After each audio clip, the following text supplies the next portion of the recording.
তৃণমূল এখন একটা ন্যারেটিভ তৈরি করার চেষ্টা করছে যে হিন্দুর নাম বাদ গেছে, দেখবেন অনেকেই কথাগুলো বলে।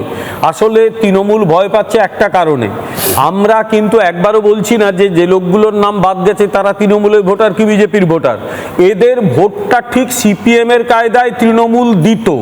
নির্বাচনের আগে সিপিএম যেরকম একটা লিস্টে ভোটার লিস্ট দেখে দেখে টিক মারত, এই লোকটি মারা গেছে, এই লোকটি নেই, এ বৃদ্ধ লোক, এ মেয়েটির বিয়ে হয়ে গেছে, এরপরে চারটের পরে তাদের ভোটগুলো ফেলে দিয়ে আসতো।